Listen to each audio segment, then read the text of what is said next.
Hoarding लगाना पूरी तरह से अनुचित था, और जिस कारण हमारे बजट वर्ष का कैंपा का जो बजट उसके बाद रिलीज होना था 22-23 का, उसको रिलीज होने में 8 महीने से ज्यादा का उन्होंने एक किस्म का कह सकते हैं कि हम लोगों को ब्लैकलिस्ट किया हुआ था कि आप कैंपा के पैसे का दुरुपयोग कर रहे हैं। कैंपा का पैसा जिस चीजों पर खर्च किया जाना चाहिए उसमें खर्च न करके आपने इसको 36 करोड़ रुपया केवल तनख्वाह में डाल दिया, बंद कर लगा के, जो नहीं लगाया जा सकते। इस कारण हमको आपको मालूम है कि बंद प्रहरियों में तत्काल बाहर करना पड़ा।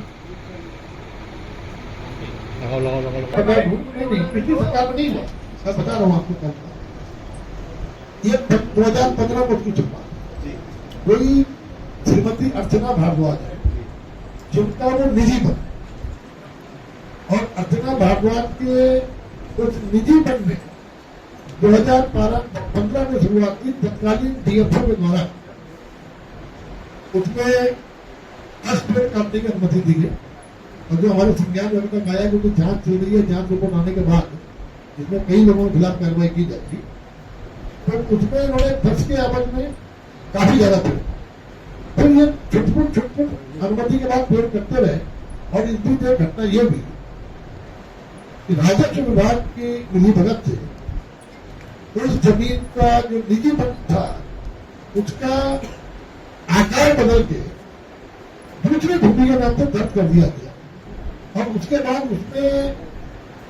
संपत्तिकरण की अनुमति दी गई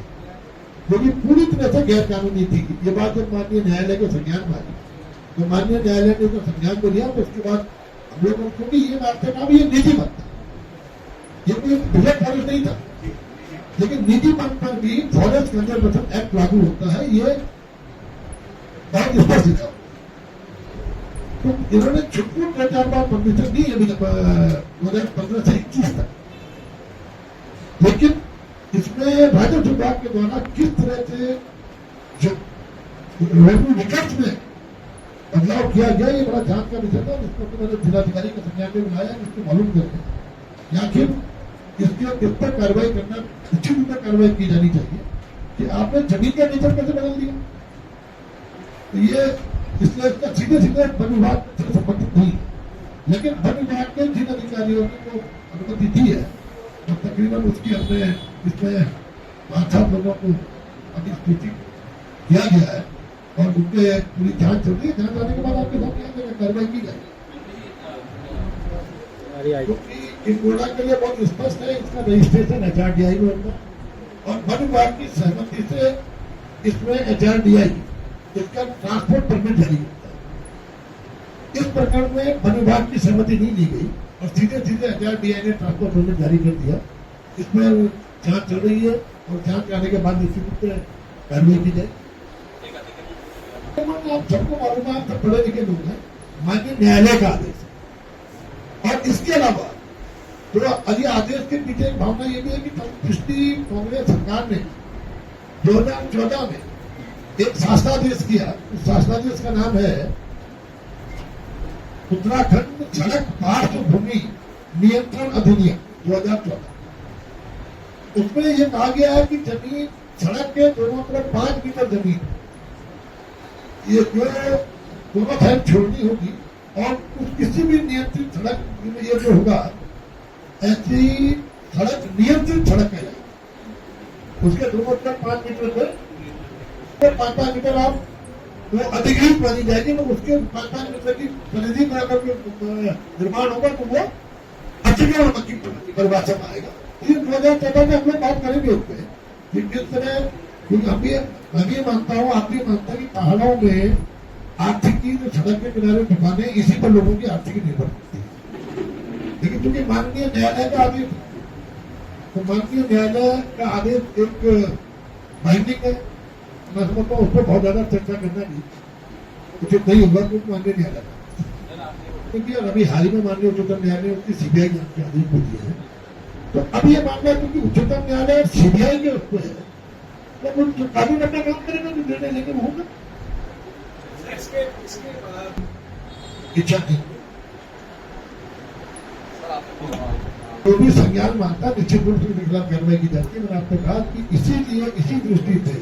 मैंने बागानों को सरकार ने बागान और प्राइवेट फॉरेस्ट जो डिक्रिमिनलाइजेशन की बात की थी आदरणीय प्रधानमंत्री जी ने, उसकी परिधि से बाहर किया है, ताकि जो हमारे प्राइवेट फॉरेस्ट है, बागान है, उनका अवैध इस कानून की आड़ में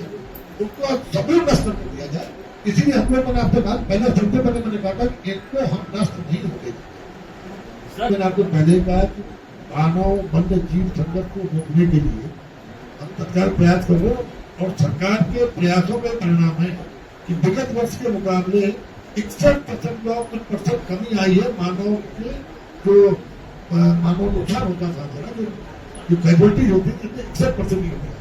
और इंजर्ड होने में 42% की कमी आई है। तो सरकार लगातार प्रयास कर रही है कि ह्यूमन वाइल्ड लाइफ कॉन्फ्लिक्ट को किससे रोका जाए। इसके साथ साथ हम लोगों ने एक और प्रयास किया। आपको याद होगा विगत वर्ष तक इस वर्ष जो हमारा हरेला उत्सव है, हमने 50% फलदार पेड़ लगाने अनिवार्य कर दिए,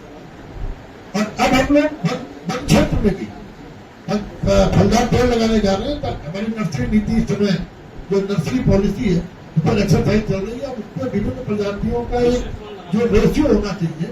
उसमें उसको हम लोग बहुत सख्ती के साथ ऑनलाइन करने का हमने निर्णय लिया है कि हर डिवीजन इसको ऑनलाइन करेगी, उसने किस प्रजाति के कितने पेड़ लगाए, ताकि पारदर्शिता आए और हर आदमी उससे बचने का प्रयास करे कि अगर आंकड़ों में गलत करना चाहेगा तो वो नहीं करता। वो ऑनलाइन रहेगा, पूरी दुनिया उसको पूरा क्षेत्र उसको लगेगा कि हमने कितने पेड़ लगाए।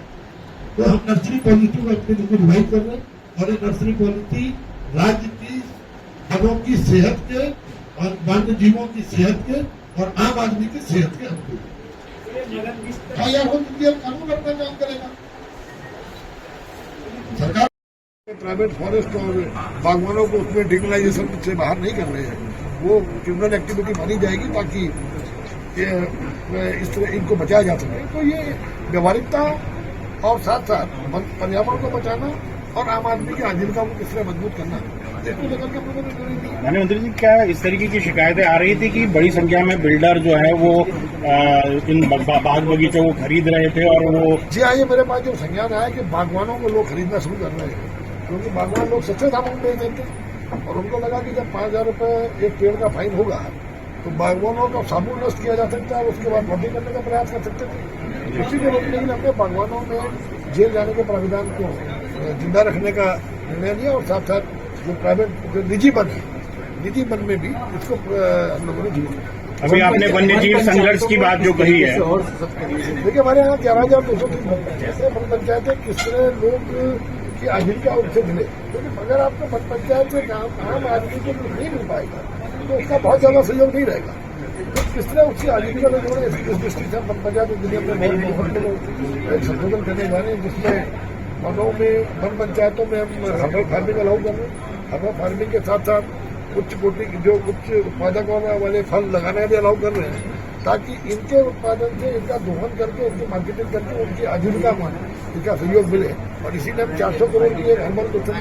योजना भी यहाँ पर राज्य में पंचायतों को प्रभावित कर्मचारियों के माध्यम से, साथ ही साथ हर्बल सेक्टर को मजबूत करने के लिए अभी हम लोगों ने हर्बल मिशन एक नई योजना प्रारंभ करने का निर्णय लिया। उसमें प्रारंभिक तौर पर 4 करोड़ रुपये का प्रावधान किया गया, और जो हर्बल यहाँ पे जो हर्ब पैदा होती थी उनकी टेस्टिंग के लिए बाहर जाना पड़ता है। एक आटे में खुलासा हो कि 13,000 हाथी ना तो जहर देने से मरा, और जो आपने दूसरा बताया एक्सीडेंट में, क्योंकि यहाँ पे ट्रेन रूट पे, लेकिन अब आपने देखा कि ज्यादातर ट्रेन रूट पे फ्लाईओवर बन चुके हैं और एलिफेंट कॉरिडोर बन चुका है। तो इस तरह की घटनाओं को रोकने के लिए प्रयास किए गए थे कि अगर आप एलिफेंट कॉरिडोर बनाएंगे और सड़कों और ट्रेन उसके ऊपर जाएंगे तो कहीं ये जो कॉन्फ्लिक्ट है इसे बचा जाएगा। अच्छा मंत्री जी, मेरा एक सवाल ये है, आपके वन विभाग के आउटसोर्सिंग के कर्मचारी हैं और बड़ी काफी समय से उनको सैलरी नहीं मिली है, उनमें से 2 ने आत्महत्या करने की भी कोशिश की, क्योंकि एक मंत्री एक गार्जियन होने के नाते आप क्या उनको लेकर? देखिए, ये आपको मालूम है कि वन विभाग पर समय समय पर हम लोगों को लोग लगाने पड़ते हैं, नर्सरी में लगने पड़ते हैं, फायर सीजन में लगाने पड़ते हैं, तमाम तरह के लोगों को लगाना पड़ता है। लेकिन अभी कुछ समय पूर्व वित्त विभाग का एक शासनादेश जारी हुआ, जिसमें यह कहा गया कि जो सृजित पद के अगेंस्ट जो लोग लगे हैं उन लोगों को आप सैलरी हद से पैसा नहीं दे सकते, उनको मजदूरी हद से देना पड़ेगा, जो कि 370 के आसपास पर डे है। तो जो व्यक्ति कई सालों से 18,000 रुपये की तनख्वाह जिसको दे रहे थे, अगर उसको 10,000 देंगे तो निश्चित रूप से कहीं न कहीं उसके अंदर आक्रोश होगा। तो इसी यही कारण है कि वो तनख्वाह भी नहीं दी जा पा रही है।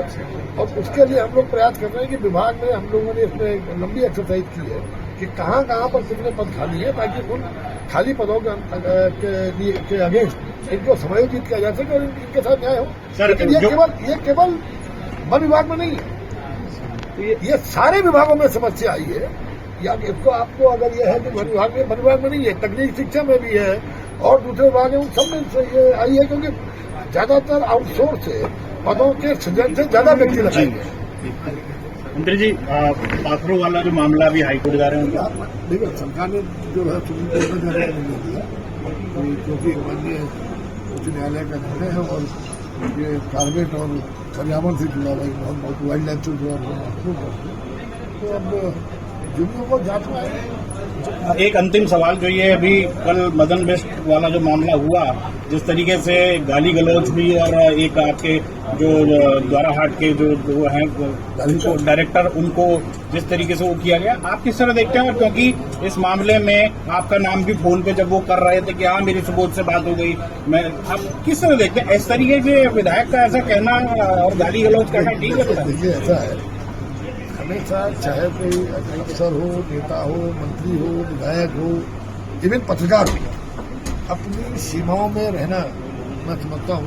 बहुत आवश्यक है। और अगर सीमाओं में नहीं जाओगे तो कहीं न कहीं आप ही जो लूजर रहेंगे, आप ही का नुकसान होगा। लेकिन इस केस में हमको मालूम है कि FIR लोग लॉ होगी, अब कानून अपना काम करेगा। मुख्यमंत्री तो वो गाली तब दे रहा हो, आपने कहा ना पूरी घटना की जब FIR लॉन्च हो गई है, FIR में उसके बाद इसमें 2024 को लेकर उत्तराखंड बीजेपी क्या तैयारियां कर रही है?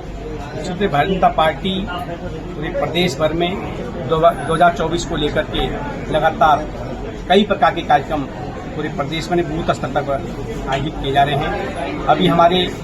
आदरणीय प्रधानमंत्री नरेंद्र भाई मोदी जी के जन्म दिवस 17 सितंबर से लेकर गांधी जी की जयंती 2 अक्टूबर तक पूरा सेवा पखवाड़ा पूरे प्रदेश भर में आयोजित कर रही है, जिसमें ब्लड डोनेशन कैंप से लेकर के अटल आयुष्मान जो कार्ड है हमारे प्रदेश के अंदर, जो पहला राज्य है देश के अंदर जिसने अटल आयुष्मान कार्ड अपने प्रदेश के लोगों को दिए हैं। प्रत्येक व्यक्ति का अटल आयुष्मान कार्ड बने, इसके लिए आयुष्मान भव करके हमारा प्रदेश भर में व्यापक कार्यक्रम चलाया जा रहा है। इस कार्यक्रम के तहत प्रत्येक घर घर में जाकर के हमारी सरकार और भारतीय जनता पार्टी के कार्यकर्ता लोगों के आयुष्मान कार्ड बनाएगी और कोई भी व्यक्ति बिना इलाज के किसी प्रकार की किसी कोई परेशानी न हो इलाज कराने में, इसके लिए भारतीय जनता पार्टी की सरकार की संकल्पित है, उसके लिए कार्य कर रही है। इस प्रकार से 5 लोकसभा हम 2019 और 14 के मुकाबले और प्रचंड बहुमत के साथ जीतेंगे। इसके लिए पूरी तरह से भारतीय जनता पार्टी ने कमर कसी है। हमारे कार्यकर्ता पूर्ण रूप से बूथ स्तर पर कार्य कर रहे हैं। बीजेपी 24 के लिए नहीं, हमेशा कर रही है। हमेशा हमारे देश के यशस्वी प्रधानमंत्री इन 9.5 सालों में उन्होंने महिलाओं को गांव से लेकर, और आज आप देख रहे हैं कल से सारे भारत की मातृशक्ति में आधी आबादी में खुशी की लहर है। गांव से लेकर लोकसभा तक